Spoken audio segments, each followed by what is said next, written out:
नमस्कार दोस्तों, मैं देव सरकार उपस्थित हूँ आपके सामने आज फिर लेकर एक नया मुद्दा, एक नई बात। जनता की आवाज़ बहुत बड़ी आवाज़ होती है और अब वो समय आ गया है कि जनता डिसाइड करे कि क्या कानून बनने चाहिए, क्या नहीं बनने चाहिए, या एटलीस्ट जनता वो मुद्दे तो डिसाइड करे कि किन मुद्दों पे चुनाव लड़े जाने चाहिए या नहीं लड़े जाने चाहिए। दोस्तों, मुद्दे कैसे बनते हैं? मुद्दे राजनीतिक पार्टियां बनाती हैं, लेकिन आज की जनता के पास वो एक बहुत बड़ा हथियार, मैं जिसको बोलूं, वो है सोशल मीडिया। जी हाँ दोस्तों, ये सोशल मीडिया आपके लिए बहुत बड़ा हथियार, जिसको आप एक बहुत बड़े हथियार के रूप में इस्तेमाल कर सकते हैं। चाहे फिर दोस्तों कोई न्यूज़ चैनल, आज तक, एबीपी या इंडिया टीवी आप तक नहीं आएगा आपकी राय जानने कि आप क्या कानून बनवाना चाहते हैं, क्या मुद्दे आप उठाना चाहते हैं। लेकिन ये ऐसे सिस्टम है, डिजिटल सिस्टम जिसको बोलूं, जिससे आप खुद से निकल के अपने मुद्दों को रख सकते हैं। और जब जनता एकजुट हो जाती है, वायरल हो जाती है, जनता जब एक साथ एक सुर में वो डिजिटल प्लेटफॉर्म पे उसी मुद्दे को उठाती है, दोस्तों उसी बात को उठाती है, तो वो एक मुद्दा बन जाता है। और जब ये पार्टियां, चाहे वो कांग्रेस हो, बीजेपी हो या बीएसपी हो, जब उनको पता चलता है कि डिजिटल प्लेटफॉर्म पे ये चीज मुद्दा बन गई है, तो उनको भी चाहते ना चाहते हुए इन चीजों को मुद्दा बनाना पड़ेगा। और कल की डेट में जब चुनाव होंगे और ये जब लोग आपके पास वोट मांगने आएंगे, तो वो इन्हीं मुद्दों पे चुनाव लड़ेंगे। कांग्रेस कहेगी जो आपने मुद्दा बनाया है हम ये करवा देंगे, आप हमें वोट दीजिए। बीजेपी कहेगी आप ये करवा दीजिए, हम आपको वोट देंगे। बीएसपी कहेगी आप ये करवा दीजिए, हमें वोट दीजिए। सारी पार्टियां कहेंगी हम जो आपका मुद्दा है वो करवा देंगे, तो फाइनली वो मुद्दा बन जाएगा। तो दोस्तों, बहुत जरूरी है, जो बातें आज प्रैक्टिकल नहीं लगती, हमें ऐसा लगता है कि नहीं वो नहीं हो सकती, लेकिन अगर वो सही है, अगर आपको लग रहा है वो सही है, तो बहुत जरूरी है कि हम उनका सपोर्ट करें, उनको लाइक करें, शेयर करें। केवल देखने भर से काम नहीं होगा दोस्त। जब तक बच्चा नहीं होता तब तक माँ भी दूध नहीं पिलाती। जब तक आप किसी बात को मुद्दा नहीं बनाओगे तो इन सरकारों के कानों पर जू नहीं रेंगने वाला। तो बहुत जरूरी है मुद्दा बनाना। इसलिए मेरे आप लोगों से विनम्र प्रार्थना है कि अगर कोई भी बात आपको मेरे वीडियो में या किसी भी सोशल साइट पे किसी की भी बातों में अच्छी लगती है, आपको लगता है यार कि नहीं ऐसा वास्तविकता में होना चाहिए, भले ही अभी प्रैक्टिकल ना लगे, लेकिन आप उसका सपोर्ट करें, उसको शेयर करें, उसको मुद्दा बनाएं, उसको आवाज बनाएं, जनता का मुद्दा बनाएं। क्योंकि यही एक प्लेटफॉर्म है जिससे आपकी बात डाउनवर्ड से अपवर्ड की ओर जाएगी, नीचे से ऊपर की ओर जाएगी और ये चुनाव में मुद्दा बन पाएगा। तो आज मैं एक मुद्दा आपके सामने रखने जा रहा हूं, वो है FIR, first information of report. इसको हम सिनेरियो 1 और 2 के माध्यम से, सिनेरियो 1 जो है उसमें होता ये है कि आपकी बच्ची कॉलेज गई है पढ़ने के लिए, बस से जाती है, बस से आती है, और वह कॉलेज में अपना सेशन खत्म करके घर से लौट रही होती है। इतने में उसका जो है किडनैप हो जाता है। घर वालों को ये नहीं पता। बच्ची जब नहीं पहुंचती घर पर तो माँ बाप काफी व्याकुल होते हैं, बच्ची को फोन लगाते हैं, बच्ची का फोन स्विच ऑफ जाता है। वह उसको उसके फ्रेंड्स को फोन लगाते हैं, स्कूल कॉलेज में जाकर मास्टर से पूछते हैं, कॉलेज में जाकर ढूंढते हैं, लेकिन बच्ची उनको नहीं मिलती। फाइनली थक हार कर माँ बाप पुलिस थाने चले जाते हैं और पुलिस वाले के सामने हाथ जोड़कर गिड़गिड़ाते हैं। दोस्तों, आम जनता को तो ये भी नहीं मालूम होता कि पुलिस थाने में किससे मिलना है, किससे नहीं मिलना, कौन SI है, कौन TI है, कौन कांस्टेबल होता है। जनरली थाने में जाने के बाद में माहौल बड़ा अजब गजब होता है। जब वो माँ बाप रोते गाते बिलखते थाने में पहुंचते हैं और पुलिस वाले से बोलते हैं कि साहब मेरी लड़की जो है सुबह कॉलेज गई थी और अभी शाम हो गई है, कॉलेज की बसें आ गई हैं, उसके फ्रेंड्स आ गए हैं, लेकिन वो नहीं आई, तो आप जो है मेरी सर कंप्लेंट लिख लीजिए और इसकी जांच कीजिए और बच्ची को ढूंढने में मदद कीजिए। तो पुलिस वाला जवाब देता है कि अभी 24 घंटे के पहले तो हम FIR नहीं लिख सकते, हो सकता है बच्ची आपकी कहीं किसी फ्रेंड के साथ चली गई हो, कोई रिलेटिव के साथ घूमने फिरने गई हो या कहीं चली गई हो, तो आप अपने स्तर पे उसको ढूंढ लीजिए। अगर ना मिले तो 24 घंटे बाद आप हमें बताना, तो फिर हम FIR लिख लेंगे। माँ बाप भी तसल्ली लेकर चले जाते हैं, क्या करें, उनका कोई और जोर तो है नहीं ना, उनका कोई नेता ही संपर्क में है जो कि फोन लगा दे किसी SP को, TI को, और ना ही उनके पास इतने पैसे हैं कि वो 10-20 हज़ार रुपये खर्च कर दें कि दे दें उसको पुलिस वाले को कि वो FIR लिख ले। अब होता यूँ है दोस्तों कि लड़की के माँ बाप तो बेचारे, ना उनको चैन, ना भूख, ना प्यास, वो अपनी लड़की को ढूंढ रहे हैं। वो फिर से एक बार कॉलेज जाते हैं, लड़की को ढूंढते हैं, उसके सारे फ्रेंड्स के पास जाते हैं, सब जगह अपनी कॉलोनी, दोस्त यार, रिश्तेदार में सब जगह ढूंढते हैं, फोन लगाते हैं, लड़की का कहीं भी पता नहीं चलता। रात हो जाती है दोस्तों, माँ बाप का मन नहीं मानता और वह एक बार फिर थाने चले जाते हैं कि साहब हमने सब जगह लड़की को ढूंढ लिया है, लड़की नहीं मिल रही है, क्या करें, आप कुछ तो मदद कीजिए।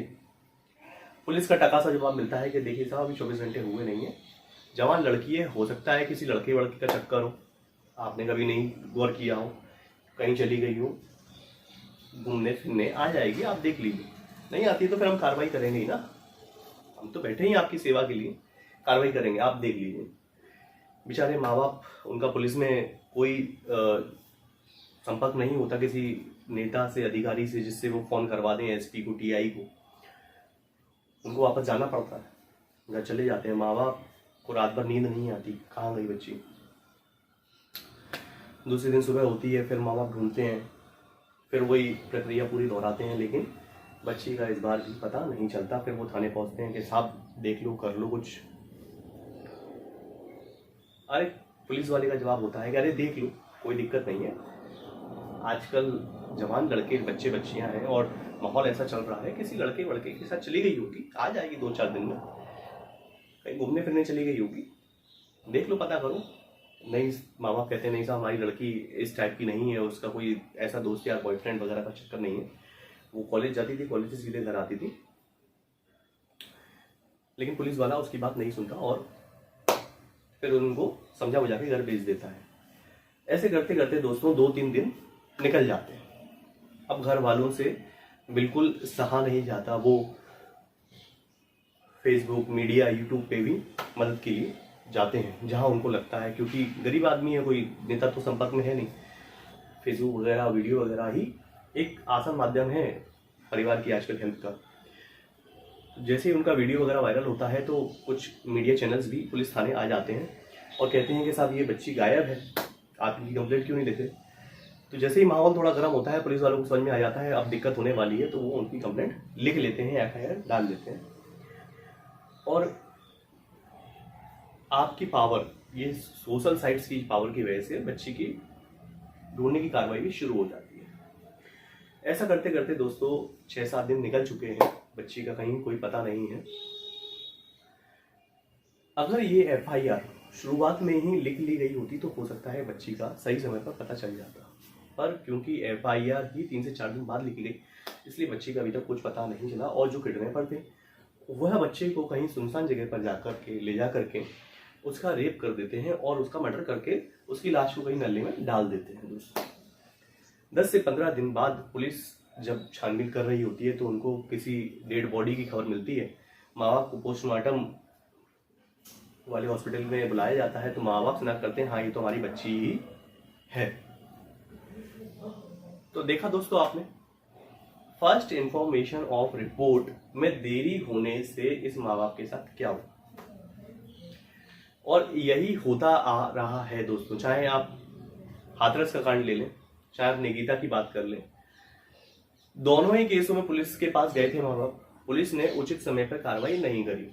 अगर पुलिस उचित समय पर इनकी FIR सही तरीके से लिख लेती और दोषियों को हवालात में बंद कर देती, जेल भेज देती, तो इनकी ये हिम्मत नहीं होती कि वे इस तरीके का कांड कर पाते।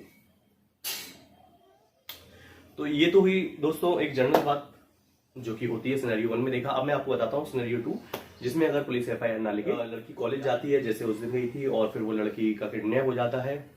लड़की के माँ बाप जो है सब जगह ढूंढने के बाद में थाने पहुंचते हैं, पुलिस वाले से बोलते हैं कि साहब मेरी कंप्लेंट लिख लीजिए। पुलिस वाला फिर मना कर देता है कि साहब मैं कंप्लेंट लिख लूंगा, 24 घंटे आप थोड़ा सा ढूंढ लीजिए, बच्ची मिल जाएगी। माँ बाप भी घर चले जाते हैं, ढूंढते हैं, कहीं भी बच्ची नहीं मिलती। रात में फिर वो पुलिस थाने आते हैं और बोलते हैं कि साहब देख लीजिए कि बच्ची के साथ कोई अनहोनी तो नहीं हुई, कंप्लेंट लिख लीजिए, लेकिन वो नहीं लिखते।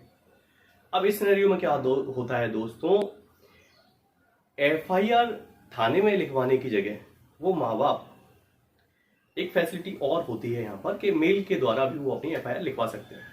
वो माँ बाप सीधा मेल डालते हैं, उसमें लिखा होता है एसपी डॉट सिटी का नाम जिस भी सिटी पे है, एसपी डॉट एग्जाम्पल xxx@police.co.in, और वो मेल उसमें टाइप कर देते हैं। और अब इस सिनेरियो में दोस्तों यह होता है कि मेल जब एसपी के पास जाएगा तो वो एसपी उसे संबंधित थाने के टीआई को ट्रांसफर करेगा, और इस मेल पर देखो दोस्तों अब कहानी बदल गई है। अब इस मेल पर टीआई को जवाब देना है, टीआई को रिवर्ट करना है डायरेक्ट एसपी को, और अब परिवार को थाने नहीं बुलाया जाएगा।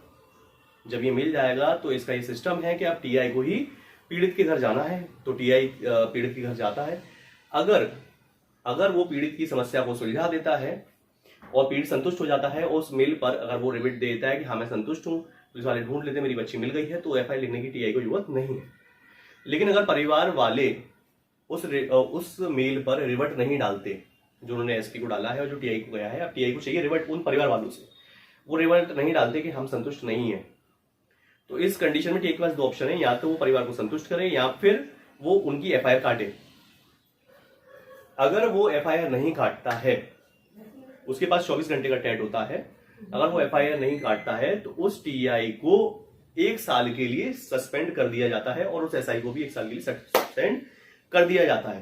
परिवार ने 24 घंटे बाद फिर एसपी को एक मेल डाला कि साहब अभी तक एफआईआर नहीं काटी गई और हम संतुष्ट नहीं है, तुरंत एसआई को और टीआई को सस्पेंड 1 साल के लिए, और सस्पेंड उनको कोई तनख्वाह नहीं, नौकरी में उनका कुछ नहीं 1 साल तक।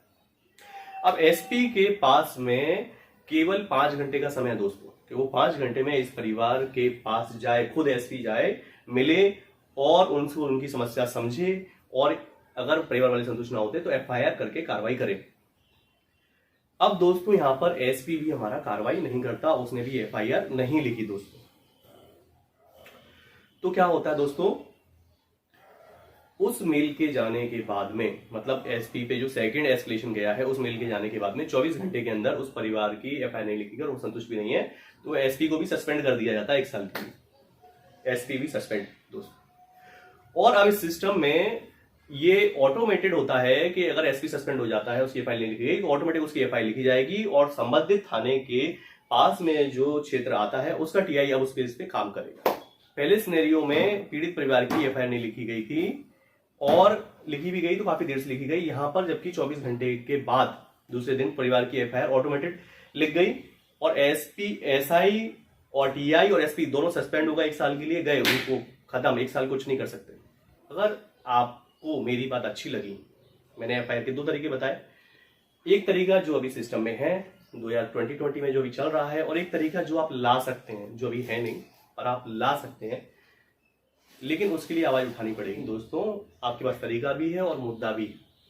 अब ये आपके ऊपर है, आप इस वीडियो को कितना शेयर करते हैं, कितना लाइक करते हैं। आप इस वीडियो को शेयर कीजिए, लाइक कीजिए, और ये जो बात मैंने आपको समझाई है, सिनेरियो 1 एफआईआर, सिनेरियो 2 एफआईआर, इसको मुद्दा बना दीजिए। ये सोशल साइट्स ही हैं, आपकी आवाज उठा सकती है, और यहाँ पर मुझे आपकी मदद चाहिए दोस्तों, क्योंकि आप सोशल साइट पे जुड़े हैं, आपकी बहुत बड़ी ताकत है। आप इस ताकत से जुड़ जाइए और कहिए एफआईआर करने का हमें ये सिस्टम चाहिए। ये अधिकार, फर्स्ट इंफॉर्मेशन ऑफ रिपोर्ट का अधिकार उस व्यक्ति, पीड़ित व्यक्ति को मिलना ही चाहिए। ऐसा जब हो जाएगा दोस्तों, तो मेरा कोई भी पीड़ित परिवार एफआईआर करवाने के लिए नहीं बैठेगा, उसकी एफआईआर तुरंत लिखी जाएगी, क्योंकि कोई भी टीआई, कोई भी एसपी, कोई भी एसआई सस्पेंड होना नहीं चाहेगा, उनको सबको अपनी नौकरी प्यारी है। लेकिन ये होगा कैसे दोस्तों, इसके लिए, इस बात को, इस सिस्टम को लाने के लिए आपको मुद्दा बनाना पड़ेगा कि ये भी हमारी प्रायोरिटी में है और ये हमारा मुद्दा है। इसके लिए आपको इसको शेयर करना पड़ेगा। शेयर कीजिए, मुद्दा बनाइए। जब ये मुद्दा बन जाएगा और ये नेता जब आपके पास वोट मांगने आएंगे तो ये उनके मुद्दे में होगा। फर्स्ट इंफॉर्मेशन ऑफ रिपोर्ट, प्राथमिकी दर्ज करने का अधिकार, ये आपका अधिकार है, लेकिन जो अभी आपको मिलता नहीं है दोस्तों। आप आज थाने में चले जाइए, आपका मोबाइल खो जाए, आपकी गाड़ी चुर जाए, आपका बच्चा खो जाए, आपका पर्स चोरी हो जाए, आपका बच्चे के साथ कोई छेड़छाड़ हो जाए, लेकिन आपकी फर्स्ट इंफॉर्मेशन ऑफ रिपोर्ट नहीं ली जाती। अधिकतर केसों में आपको लौटा दिया जाता है, जब तक कि आपकी अच्छे नेताओं वालों, पहुंच वाले लोगों से पहुंच ना हो, या उनका टेलीफोन किसी पुलिस वाले पे ना जाए, या फिर आपको पैसा खर्च करना पड़ता है। तो दोस्तों कैसा लगा सिस्टम? अब ये सिस्टम प्रभावी नहीं है, लेकिन अगर आप इसे मुद्दा बनाएंगे तो प्रभावी हो सकता है। तो दोस्तों आज की बात मैं यहीं ख़त्म करता हूँ और उम्मीद करता हूँ आप इस वीडियो को लाइक करेंगे, शेयर करेंगे। धन्यवाद। गरीबों का दोस्त और आम आदमी का यार देव सरकार।